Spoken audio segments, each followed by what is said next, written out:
परमेश्वर की नाम की महिमा हो। इस प्रकार इस माध्यम के द्वारा हम सबको प्रभु के चरणों में आने के लिए परमेश्वर ने जो सहायता दिया, हम परमेश्वर को धन्यवाद करते हैं। और पिछले कई महीनों से इस महामारी के बीच में हम एक दूसरे को मिल नहीं पाते हैं। कलीसिया में एक साथ हम प्रभु के आराधना नहीं कर पाते हैं, एक साथ मिलके प्रभु के कार्य नहीं कर पाते हैं। लेकिन परमेश्वर ने हमारे लिए इस प्रकार एक माध्यम दिया, और इस माध्यम के द्वारा प्रभु के चरणों में बैठते हुए प्रभु के वचनों को सुनने के लिए, प्रभु की महिमा करने के लिए और प्रभु के कार्य करने के लिए इस प्रकार एक जो परमेश्वर ने हम सबको एक सहायता दिया, इसलिए हम परमेश्वर को धन्यवाद करते हैं। और साथ साथ खास तौर से मैं आज प्रभु के नाम में खानवेल में प्रभु के दास जो परिवार के साथ सेवा करते हैं, हमारे प्रिय मनहर भाई के लिए हम धन्यवाद करते हैं। मनहर भाई का हम आभार मानते हैं कि मुझे इस प्रकार परमेश्वर का वचन लेके कलीसिया में आने का एक अवसर दिया, और साथ साथ खानवेल कलीसिया के सारे प्राचीनों के लिए और सारे अगुवे के लिए, सारे विश्वासी भाई बहनों के लिए भी मैं प्रभु के नाम में धन्यवाद देता हूं कि इस प्रकार मुझे एक मौका दिया। और हम देखें तो मैं जिस प्रकार मनहर भाई ने कहा कि मैं और मनहर भाई एक ही गांव के रहने वाले हैं, लेकिन अलग अलग जगहों में प्रभु हमारा इस्तेमाल करते हैं, इसलिए हम प्रभु को धन्यवाद करते हैं। और साथ साथ में हमने हमारी बहन से जो गाना सुना, वो गाना के लिए भी हम परमेश्वर को धन्यवाद करते हैं। वचन में जाने से पहले मैं मेरे एक छोटा सी एक गवाही देना चाहता हूं। मैं परिवार के साथ भरूच में नौकरी के साथ वहां रहते थे, और 21 अक्टूबर रात को 8:45 पे मैंने अपना जीवन परमेश्वर को, प्रभु यीशु मसीह को समर्पण किया था। मैंने प्रभु यीशु मसीह के सामने मेरा पाप को कबूल किया था, और प्रभु यीशु मसीह को मैंने अपना उद्धार करके स्वीकार किया था। और तब से लेके प्रभु के लोगों के साथ, प्रभु की कलीसिया में इस प्रकार अभी तक बने रहने के लिए मेरे जीवन में परमेश्वर ने सहायता दिया। हम परमेश्वर को धन्यवाद करते हैं। भरूच में जो प्रभु के दास सेवर एंटोनी, उनके द्वारा मुझे ये उद्धार का मार्ग समझने के लिए अवसर मिला था, इसलिए मैं परमेश्वर को धन्यवाद करता हूँ। और वहाँ कुछ साल नौकरी के बाद 2012 में बड़ौदा में नौकरी करने के लिए आने के लिए मुझे एक अवसर मिला। तो बड़ौदा में भी परमेश्वर की कलीसिया में परमेश्वर के लोगों के साथ प्रभु के दास हमारे जो एनजी जॉन अंकल अभी तो यहाँ हयात नहीं है, वो प्रभु ने उनके पास उनको बुला लिया है, लेकिन उनके साथ और साथ साथ कलीसिया के सारे हमारे वडीलों के साथ प्रभु के कार्य में आगे बढ़ने का मुझे मौका मिला, और बहुत कुछ उत्तेजन मिला। प्रभु के सेवकाई में भागीदार होने का अवसर मिला, बहुत कुछ सीखने के लिए मिला, इसलिए मैं परमेश्वर को धन्यवाद देता हूँ। और साथ साथ 2017 में, उससे 2 साल पहले मेरे मन में एक बोझ इस प्रकार का था कि इतने दूर से लोग जो केरला के और आगे आगे से लोग यहाँ गुजरात में आके उनको भाषा का प्रॉब्लम है, फिर भी प्रभु के लोगों को प्रभु के बारे में बताते हैं, प्रभु के मार्ग में लाते हैं। तो मेरे मन में भी इस प्रकार एक प्रेरणा थी कि मैं क्यों न अपनी भाषा में अपने लोगों को प्रभु के बारे में बताऊं और प्रभु के मार्ग में लाऊं।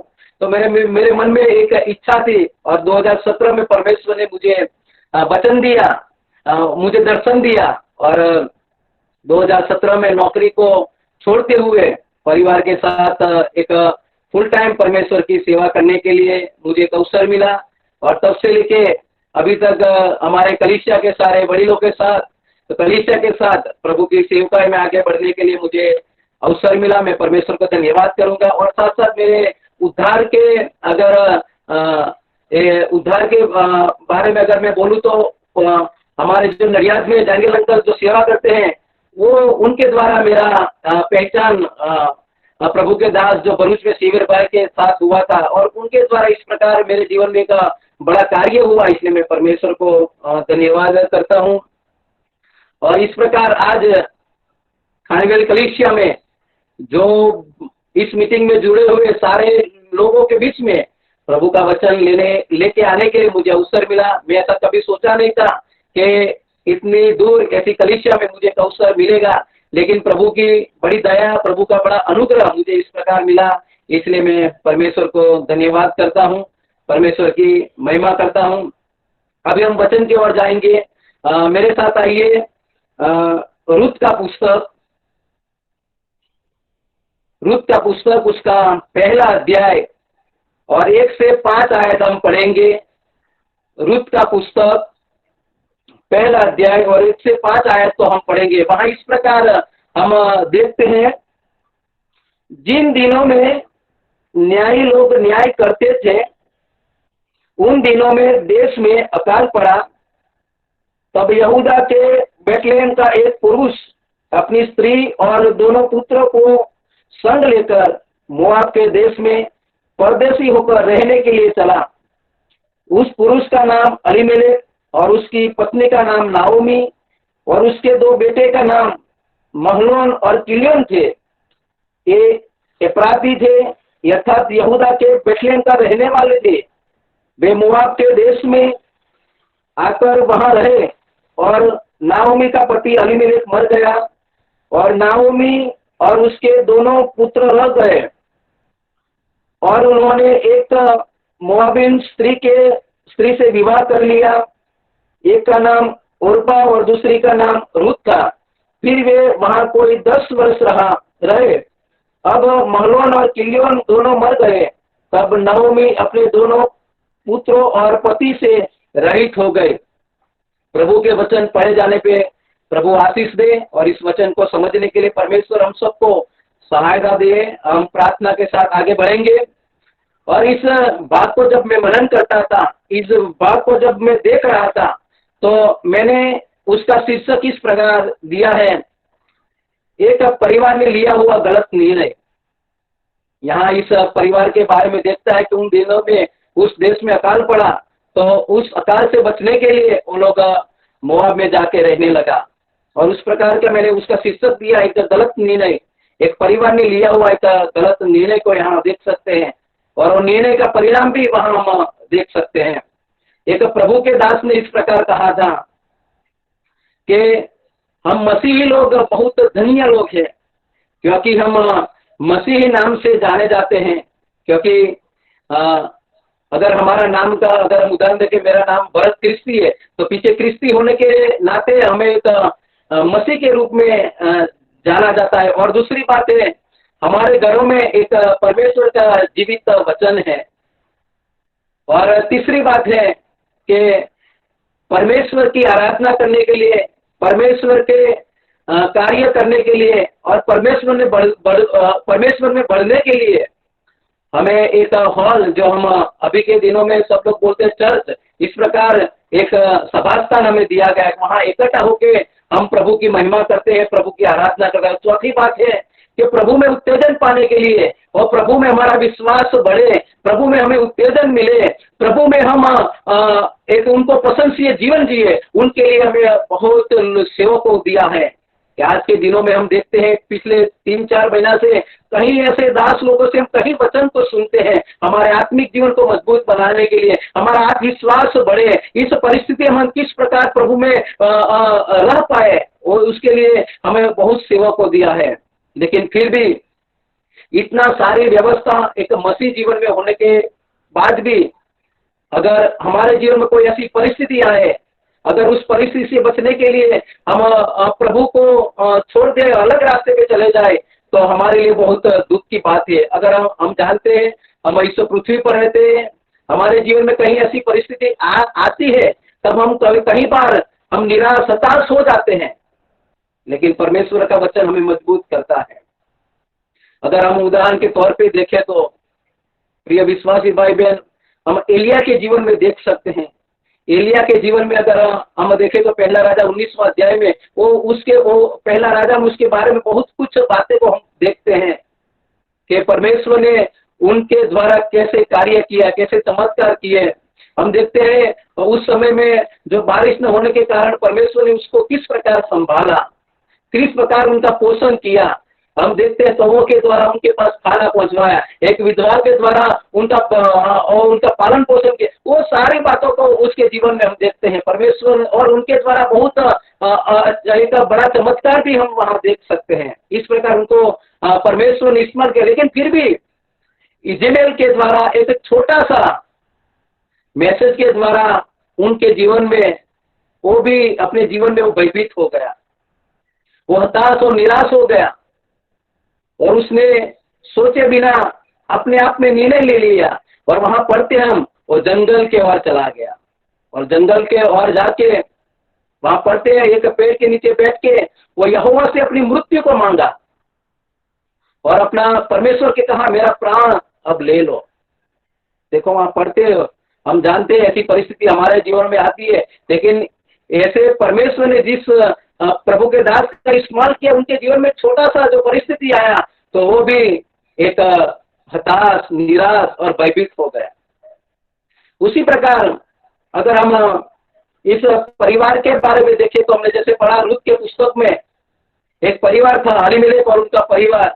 हम जानते हैं उस समय में जब न्यायी लोग न्याय करते थे, और उस समय में उस देश में अकाल आया, और अकाल आने के कारण वो परिवार उस देश में से दूसरे देश में जाके रहने का एक निर्णय लिया।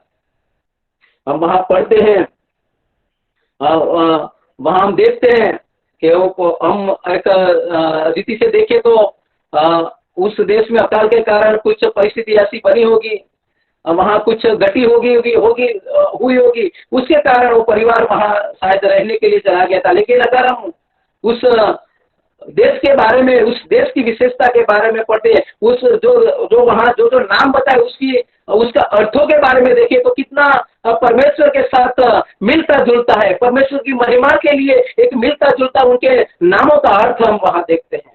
और हम वहां पढ़ते हैं कि बैतलहम का एक पुरुष अपनी स्त्री और दोनों पुत्र को संग लेकर मोआब देश में परदेशियों पर रहने के लिए चला गया।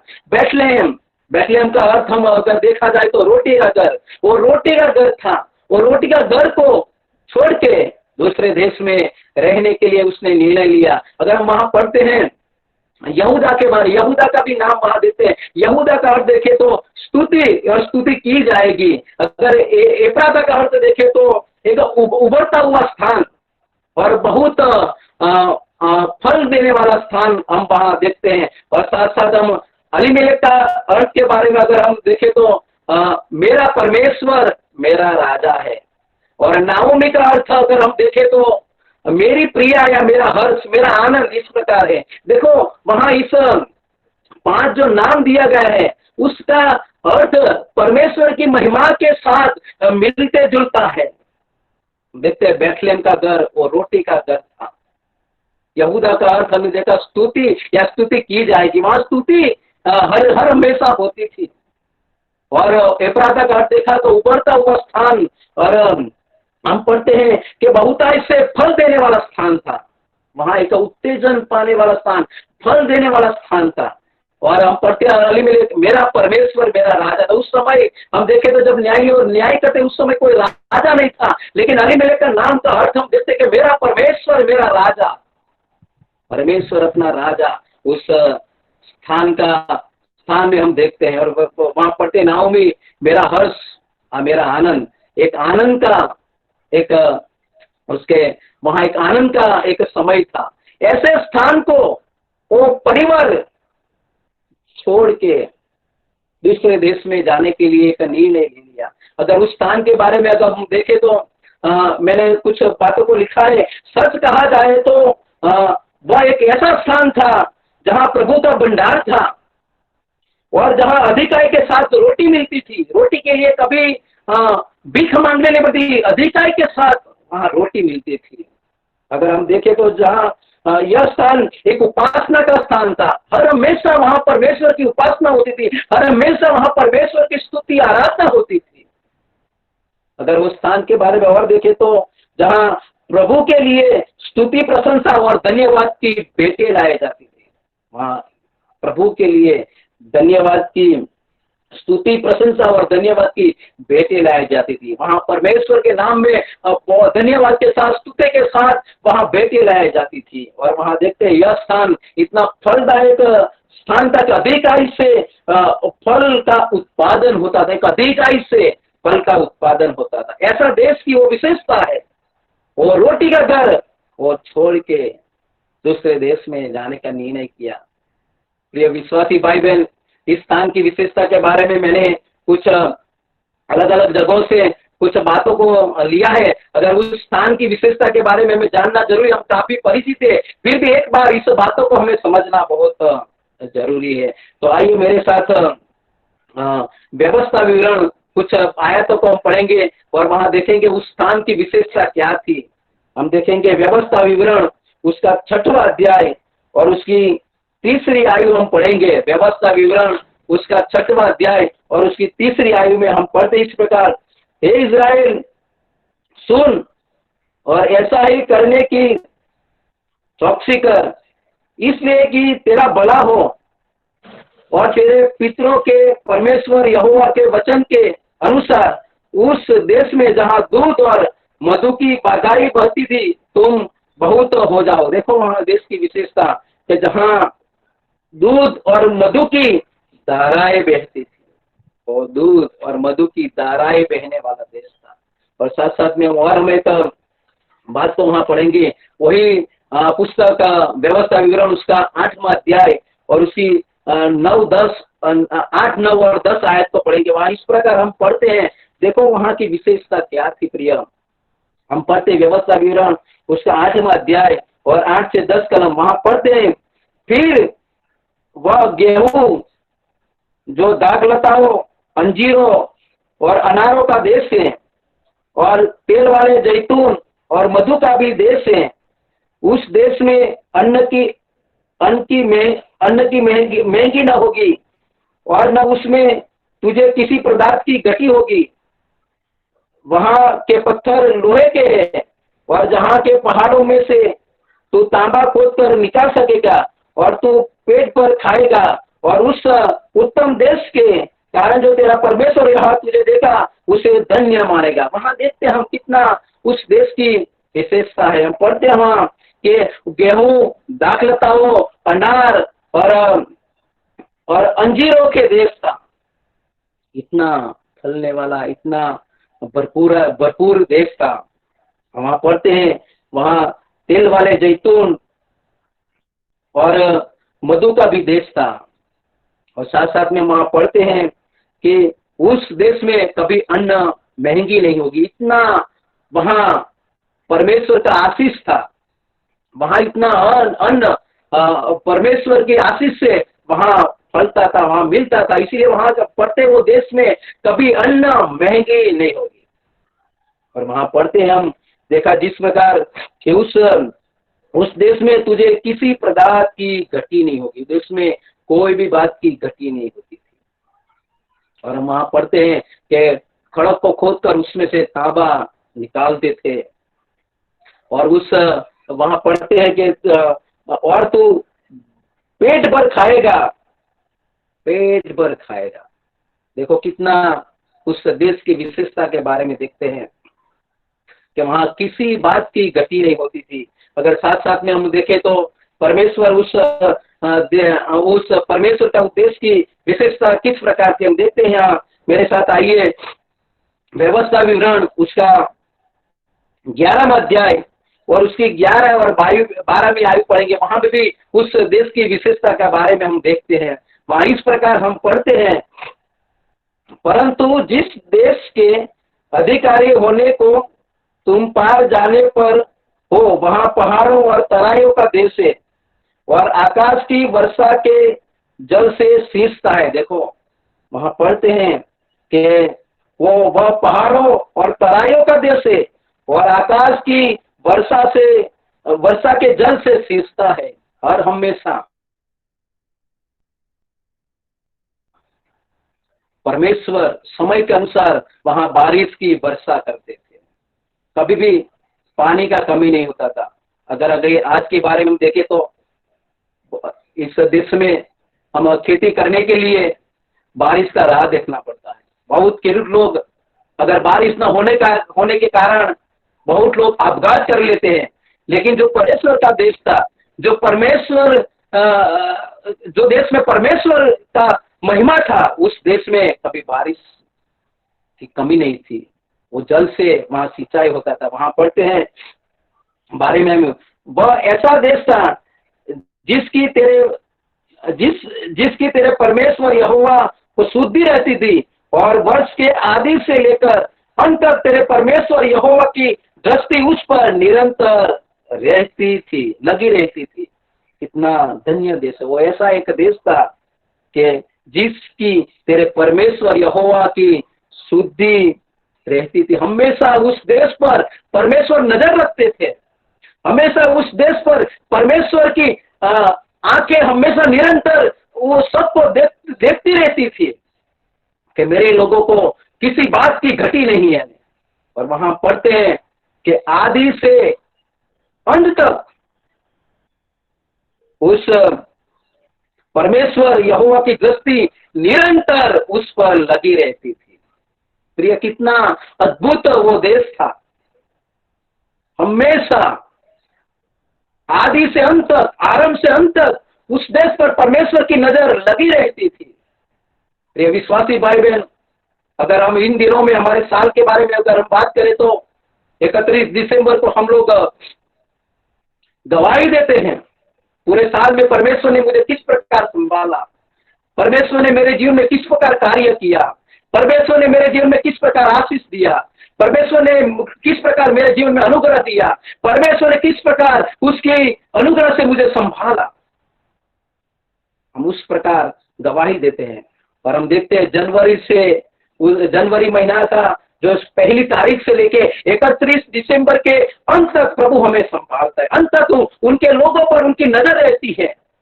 उसी प्रकार उस समय भी उस देश पे परमेश्वर की नजर लगी रहती थी। और वहां हम पढ़ते हैं, साथ साथ में पढ़ेंगे कि उसका 14वीं और 15वीं आयत पढ़ेंगे तो वहां देखते हैं, तो मैं तुम्हारे देश में बरसात के आदि और अंत दोनों समय की वर्षा को अपने अपने समय पर बरसाऊंगा, जिससे तू अपना अन्न, नया दाख मधु और टटका तेल संचय कर सकेगा। देखो, समय समय पे बरसात देता है, जिसके कारण तू अपने लिए अन्न और अपने लिए जो तेल है उसका संग्रह कर पाएगा।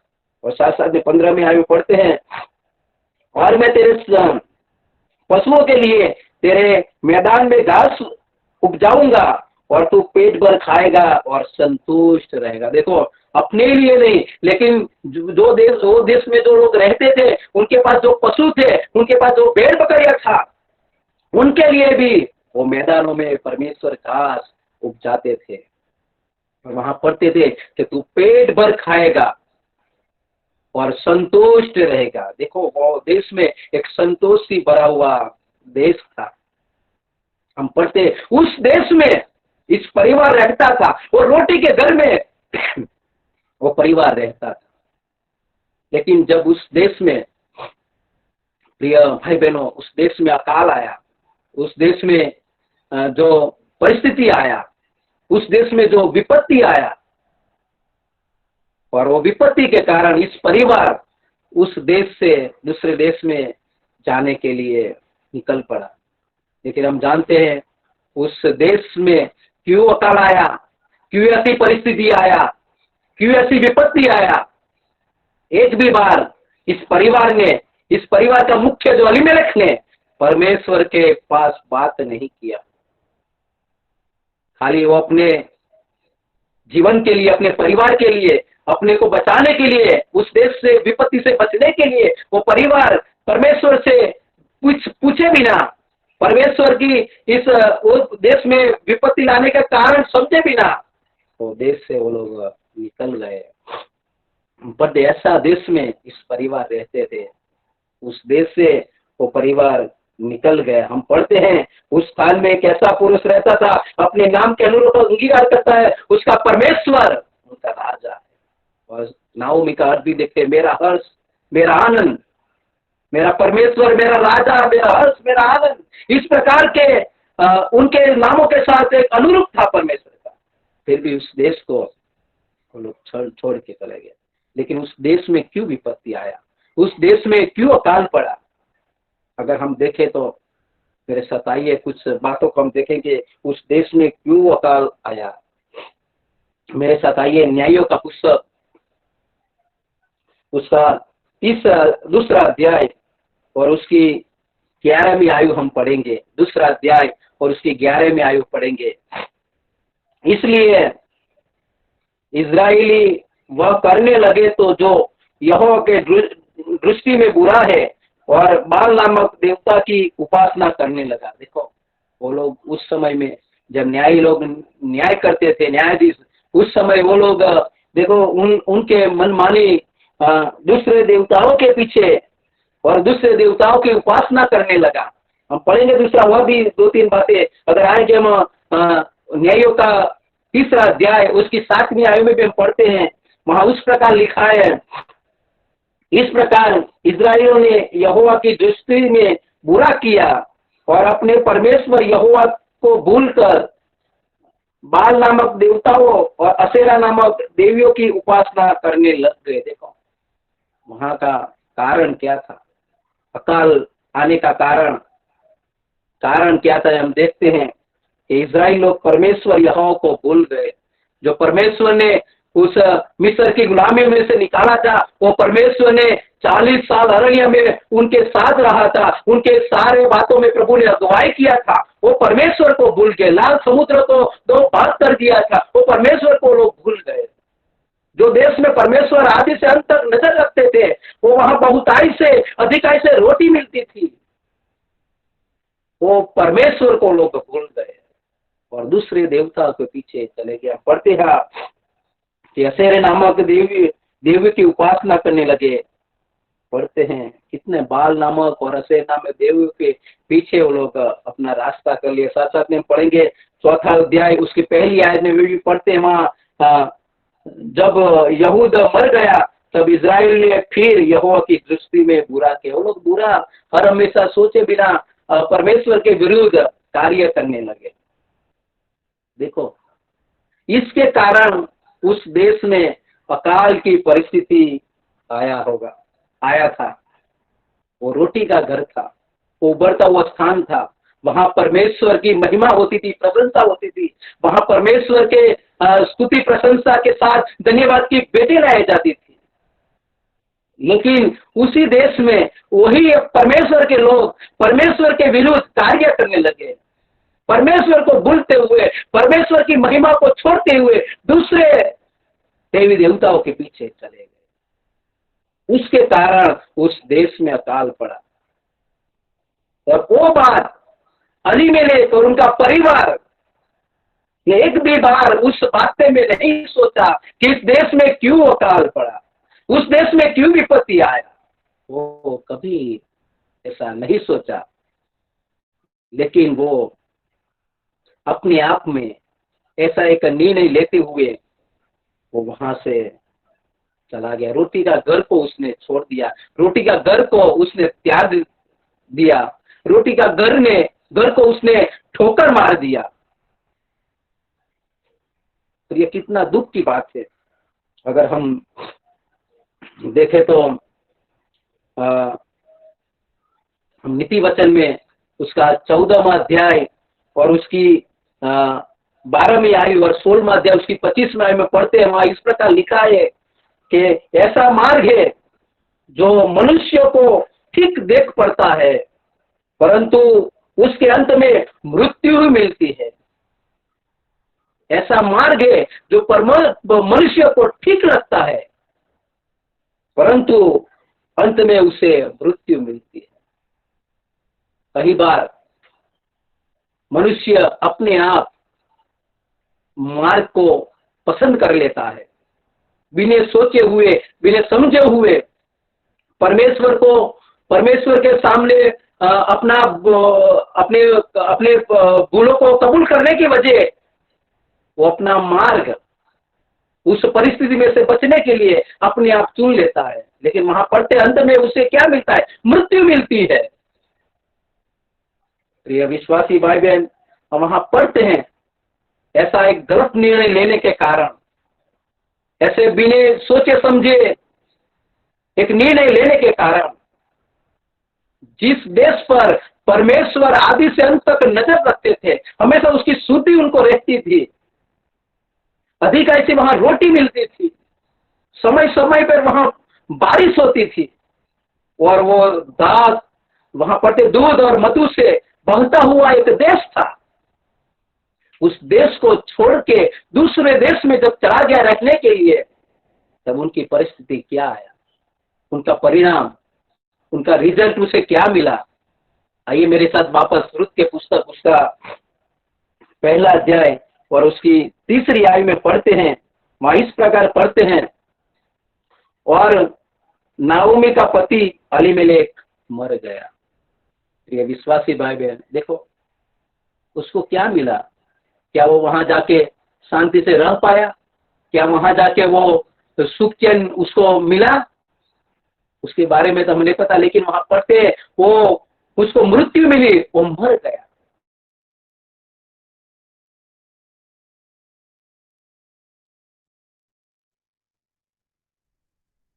और ये हम पढ़ते हैं गलत निर्णय लेने के कारण इतना बड़ा तकलीफ उनको, इतना बड़ा मुश्किल, उतना बड़ा जो परिणाम उसको सहना पड़ा। हम पढ़ते हैं आमोस के पुस्तक में उसका 5वां अध्याय और उसकी 19वीं आय में जब पढ़ते तो वहां इस प्रकार लिखा है, जैसा कोई सिंह से भागे और उसे भालू मिले, या घर में आकर मौत बीत पर हाथ टेके और सांप उसको डसे। देखो, अगर हम वहां पढ़ते हैं जैसा कोई सिंह से भागे तो रास्ते में भालू मिले, और घर में आकर मौत बीत पर हाथ टेके तो उसे सांप डस लेता है। ऐसा उनके जीवन में हुआ। प्रिय विश्वासी भाई बहनों, हमारे जीवन में भी ऐसी परिस्थिति आ सकती है। विश्वासी जीवन में जब हम विश्वास से परमेश्वर के मार्ग में चलते हैं, तो हमारे जीवन में भी ऐसी परिस्थिति आ सकती है। हमारे समाज के कारण, हमारे लोगों के कारण ऐसी मुसीबतें आ सकती है। अगर उस समय में हमारे जीवनों में जो ऐसा कुछ निर्णय हम ले लेते हैं, तो हमें भी वो मुश्किल हमें भी भुगतना पड़ता है। वो सिंह से भागे तो भालू मिले, अगर घर पे जाके बीच पे हाथ लगे तो सांप डस मारे। देखते साथ साथ हम एक आयत को पढ़ेंगे, वहां पढ़ते हैं गलातियों की पत्री उसका 6वां अध्याय और उसकी 7वीं और 8वीं आय में इस प्रकार वहां देखते हैं हम, धोखा न खाओ, परमेश्वर ठट्ठों में नहीं उड़ाया जाता, क्योंकि मनुष्य जो कुछ बोता है वही काटेगा। क्योंकि जो अपने शरीर के लिए बोता है वह शरीर के द्वारा विनाश की कटनी काटेगा, जो आत्मा के लिए बोता है वह आत्मा के द्वारा अनंत जीवन की कटनी काटेगा। यहाँ वो साफ रीति से हम पढ़ते हैं, पौलुस बताता है कि मनुष्य जो बोता है वही काटेगा। अलीमेलेक के जीवन में वही हुआ, जो अपने जीवन में तो निर्णय ले लिया कि देश से, विपत्ति से, कारण से बचने के लिए दूसरा देश में चला जाओ, तो वहां पर भी उससे भी बुरा हाल हुआ, उसको मृत्यु मिली। वहां पढ़ते हम, वहां पढ़ा, क्योंकि जो अपने शरीर के लिए बोता है वह शरीर के द्वारा विनाश की कटनी काटेगा। वो वहां अकाल के कारण शायद वहां जिस प्रकार पहले था उस प्रकार नहीं होगा, तो वहां कुछ तकलीफ हुई होगी तो चला गया, लेकिन देखो वहां उसको क्या मिला, उसकी वो वहां मृत्यु मिली। और साथ साथ में पढ़ते हैं वो भी मर गया। साथ साथ में पढ़ते हैं उसकी हम इस प्रकार पढ़ते हैं वही पहला अध्याय उसकी 4वीं आय में, रूत का पुस्तक पहला अध्याय 4वीं आय में इस प्रकार पढ़ते हैं, और उन्होंने एक मोआबिन स्त्री के स्त्री से विवाह कर लिया, एक का नाम उर्बा और दूसरों का नाम रूत। फिर वहां कोई 10 वर्ष, देखो उनके बच्चे लोग भी अविश्वासियों के साथ मिल गया। पहले वो वो मर गया, उसके बाद उसके बच्चे लोग भी वो अविश्वासियों के साथ मिल गए, उनके साथ विवाह कर लिया। और साथ साथ में पढ़ते हैं उसकी 5वीं आयत में, जब महलोन और किल्योन दोनों मर गए, तब नाओमी अपने दोनों पुत्रों और पति से रहित हो गई। वहां देखते हैं महलोन और किल्योन भी मर गए। कितना बड़ा परिस्थिति उनके वो परिवार के जीवन में आया। वो रोटी का घर छोड़ दिया, वो उस देश में अकाल आया, लेकिन वो परमेश्वर को पूछा नहीं क्यों आया। परमेश्वर के सामने जाके शायद अपने भूलों को के कारण आया, उस प्रकार उसने विनती नहीं किया, लेकिन सोचे समझे एक निर्णय लेके चला गया तो वो मर गया। उनके बेटे लोग अविश्वासियों के साथ विवाह कर लिया, और हम पढ़ते हाँ उनके बेटे लोग भी मर गए। कितना बड़ा उनको लिए भुगतना पड़ा। ये विश्वासी भाई बहन, हमारे जीवनों में हमें बहुत सोच समझ के इस पृथ्वी पर का जीवन को बिताना है। इस पृथ्वी पर का जीवन में हमारे जीवन में भी ऐसी कहीं मुश्किलें आएगी। अगर हम देखें तो पिछले 4 महीने से हम इस विपत्ति को देखते हैं। इस विपत्ति के बारे में कभी हमने सोचा नहीं था, ऐसी विपत्ति कभी हमने देखी नहीं थी, लेकिन ये विपत्ति से हम गुजरते हैं। देखो एक दूसरे के साथ हम मिल नहीं पाते हैं, एक दूसरे के साथ एक दूसरे के घर में हम जा नहीं पाते हैं, और ऐसी परिस्थिति है कि कोई हमें सहाय अगर उस परिस्थिति में कोई फंसा तो उनको सहाय करने वाला कोई नहीं मिलेगा। ऐसी परिस्थिति हो गई। अगर इन दिनों में हम देखें तो इस परिस्थिति के कारण कई लोगों की नौकरी चली गई है, कई लोग बहुत समस्या और बहुत मुश्किल का सामना करते हैं। हम देखते हैं, रोज अखबारों में पढ़ते हैं, इस परिस्थिति के कारण कई लोग रोज आपघात कर लेते हैं। इतनी बड़ी परिस्थिति आ गई है। अगर उस परिस्थिति के बीच में अगर हमारे जीवनों में हमें सोचना है, हमें प्रभु से प्रार्थना करना है, हमें प्रभु से विनती करना है कि क्या मेरे कारण ये परिस्थिति आई है, मेरे लोगों के कारण ये परिस्थिति आई है। हमें बहुत सोचना है। इन दिनों में मैं सोच रहा था शायद हमारे विश्वासियों के जीवन के कारण, हमारे शायद कुछ गलतियों के कारण इस परिस्थिति परमेश्वर ने भेजी होगी। कई लोग बोलते हैं शैतान ने भेजी है, कई लोग बोलते हैं अविश्वास के कारण आई है, कई लोग बोलते हैं विश्वास के कारण आई, कई लोग बोलते हैं परमेश्वर के कारण। अगर शैतान के कारण आई होती तो परमेश्वर जरूर उससे हमें कोई तकलीफ नहीं होती। हम जिस प्रकार पहले उसकी महिमा करते उसी प्रकार कर सकते थे। अगर अविश्वास के कारण आती तो अभी हमें कहीं कोई तकलीफ नहीं होती। लेकिन हम पढ़ते, मैं सोचता हूँ कि शायद हमारी कुछ गलतियों के कारण, हमारी कुछ कमजोरियों के कारण, हमें कुछ सिखाने के लिए परमेश्वर ने शायद ये विपत्ति भेजी होगी। तो हमें सोचना है, हमें समझना है। अगर देखो अलीमेलेक के जीवन में देखते हैं, उस देश में उस समय अकाल आया, अकाल के कारण उसने गलत निर्णय ले लिया तो उनके जीवन में कैसी मुश्किल है, वो मर गया, उनके बेटे लोग भी मर गए। हमारे जीवन में हमें सोचना है, हमारे जीवन में इस परिस्थिति में अगर हमें प्रभु से माफी मांगना है, हमारे कुछ गलती के कारण हुआ तो हमें प्रभु के पास आके विनती करना है और परमेश्वर से कहना है। मैं तो ऐसा सोचता हूँ शायद हमारे विश्वासियों के कारण ही ये सब शायद हो सकता है। हम पहले प्रभु की आराधना करते थे, अभी हम रोटी तोड़के का आराधना नहीं कर पाते हैं। क्यों ऐसा हुआ है? हमें उसके बारे में सोचना है। देखो एक आयत को पढ़ेंगे हम, मेरे साथ आइए। करिन्थियों की पहली पत्री उसका 11वां अध्याय और उसकी 23 से आगे हम पढ़ेंगे। वहां इस प्रकार लिखा है, क्योंकि यह बात मुझे प्रभु से पहुंची और मैंने तुम्हें भी पहुंचा दी कि प्रभु यीशु ने जिस रात वह पकड़वा गया रोटी ली, और धन्यवाद करके उसे तोड़ी और कहा, यह मेरी देह है जो तुम्हारे लिए है, मेरे स्मरण के लिए वही किया करो। इसी रीति से उसने पियारी के पीछे कटोरा भी लिया और कहा, वह कटोरा मेरे लहू में नई वाचा है, जब कभी पीओ तो मेरे स्मरण के लिए यही किया करो।